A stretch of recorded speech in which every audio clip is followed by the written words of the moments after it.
أعوذ بالله من الشيطان الرجيم. بسم الله الرحمن الرحيم. يا أيها الذين آمنوا خذوا حذركم فانفروا ثبات أو انفروا جميعا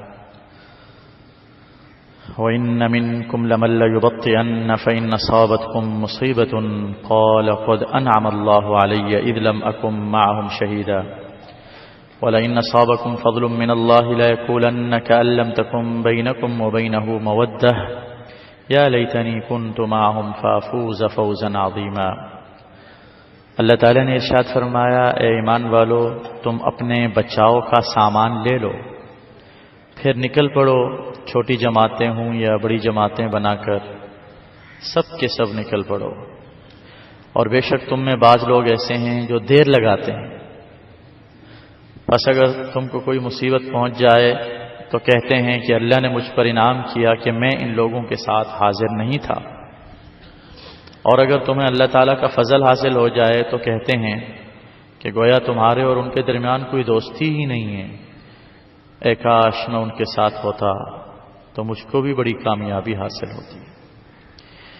اللہ تعالیٰ نے اول تو مسلمانوں کو یہ حکم دیا ہے کہ دشمنوں کی جانب سے چوکنے رہیں، ہتھیار تیار رکھیں،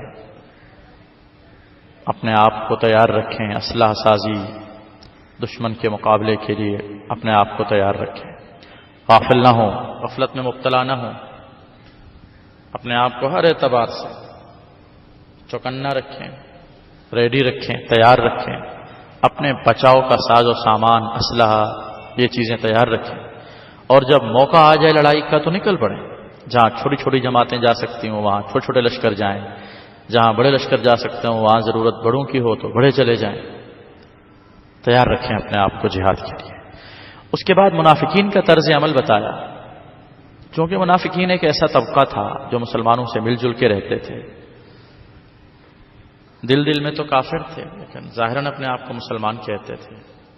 اللہ تعالیٰ فرماتے ہیں کہ یہ لوگ تم میں سے بعض ایسے ہیں جو دیر لگاتے ہیں، یعنی جب ان کو جہاد کا کہا جاتا ہے ان کے دل میں چونکہ ایمان نہیں ہے تو ان پر شاق گزرتا ہے جہاد کرنا، جہاد میں جانا، شرکت نہیں کرنا چاہتے، اس لیے وہ سستی کرتے ہیں، اپنی جانوں کو روکتے ہیں، غفلت دکھاتے ہیں، دیر لگانے کی کوشش کرتے ہیں، خود بھی نہیں جاتے، دوسروں کو بھی منع کرتے ہیں.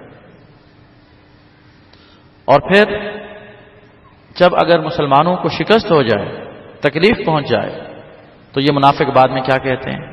شکر ہے اچھا ہوا ہم نہیں گئے، گھر میں بیٹھے رہے، ورنہ ہم بھی مارے جاتے، تکلیف میں چلے جاتے، ہمیں بھی نقصان ہوتا جیسے مسلمانوں کو ہوا. اور اگر اللہ تعالیٰ مسلمانوں کو فتح دے دے، اللہ کا فضل مل جائے، کامیابی مل جائے، مال غنیمت مل جائے، تو یہ ایسے خود غرض ہیں کہ اپنے بارے میں یوں کہتے ہیں کاش ہم جاتے تو ہمیں بھی مال غنیمت مل جاتا. یعنی مسلمانوں کو مال غنیمت ملنے پر ان کو کوئی خوشی نہیں ہے، گویا کہ تمہارے اور ان کے بیچ میں کوئی محبت اور تعلق دوستی کا ہے ہی نہیں.